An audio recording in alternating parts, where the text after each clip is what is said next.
Buenos días, 8 de la mañana, en un día en el que hay que mirar en detalle esos datos del paro conocidos ayer. Sin duda una de las grandes noticias también para afrontar esa reforma laboral que entra en su última parte de discusión en el Congreso de los Diputados. Esta mañana el dato clave son los resultados de CaixaBank.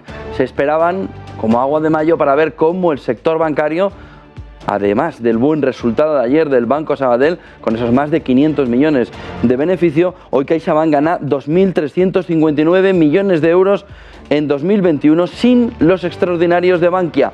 Resultados que pone encima de la mesa CaixaBank, sumando los efectos extraordinarios de la operación, un beneficio de 5.226 millones de euros. Sobre todo, la aceleración del negocio bancario en los últimos trimestres del año han llamado la atención de los analistas en un resultado que es mejor de lo que estaba esperando el mercado. El otro dato clave de la semana es mirar al Producto Interior Bruto americano. Se esperaba ayer ver cómo estaba la economía norteamericana y sorprendió y mucho ver cómo Estados Unidos crece a un ritmo mayor todavía del que estaba esperando el mercado, y sorprendió todavía más, lo veremos con Carlota García Belloso, cómo el cuello de botella de la llegada de microchips, ese cuello de botella de que no lleguen productos, no estaba afectando tanto al mercado norteamericano y afectaba todavía menos a Apple. En la presentación de resultados de ayer por la noche, cerca de las 11 de la noche española, presentó unos resultados que parecía que vivían en un mundo ideal. Lo va a contar enseguida Carlota García Belloso con todos los detalles de unos resultados que han llamado mucho la atención por ver cómo la afección de microchips es prácticamente nula.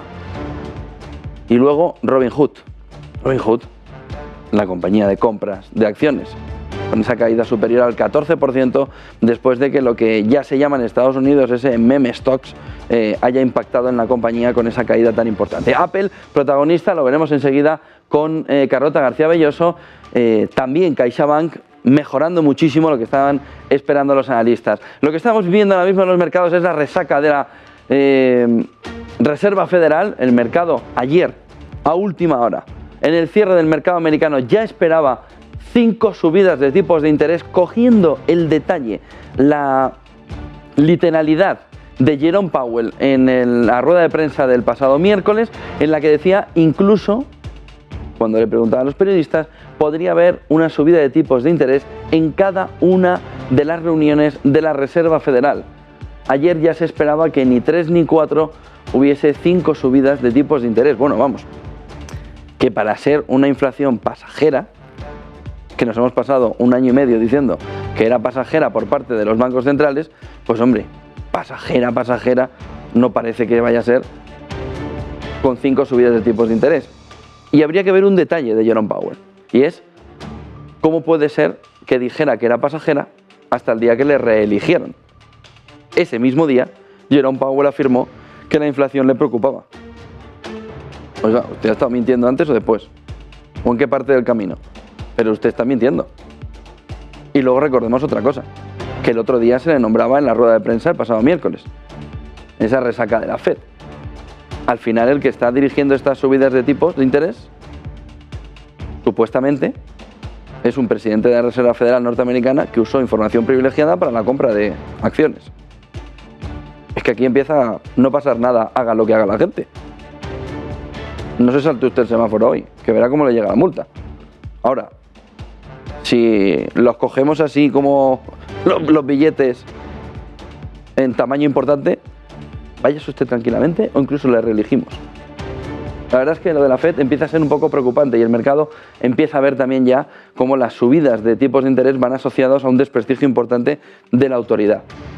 Ayer conocíamos el PIB americano, hoy conoceremos el PIB español. Ayer se filtró.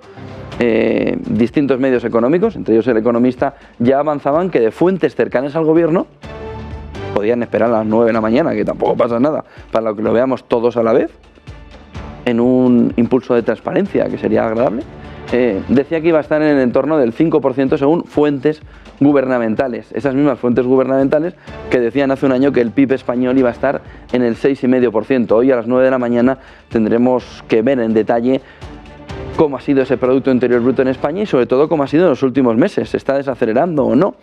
Y hay que ver el primer trimestre. Todo parece indicar que el primer trimestre de 2022 y el segundo van a ser muy fuertes, sobre todo en la comparación con el año pasado. Aquí se me ha escapado una E. Jeff Bezos, no el jefe Bezos, ha montado una compañía que se llama Altos Labs. Es el nuevo negocio de Jeff Bezos, del capo de Amazon. 2.658 millones de dólares para investigar contra la longevidad humana, o a favor de la longevidad humana, contra la no muerte. Ojo, porque es un negocio o una línea de negocio que empieza a ser muy potente a nivel mundial por un lado de los filántropos más millonarios del mundo, entre ellos Bill Gates, por otro lado con compañías como la que está montando Jeff Bezos. Tesla ayer también tuvo un profit warning importante, dijo que tenía que retrasar sus nuevos modelos, cayendo un 7,5% porque a él sí le está afectando ese cuello de botella de chips y de semiconductores.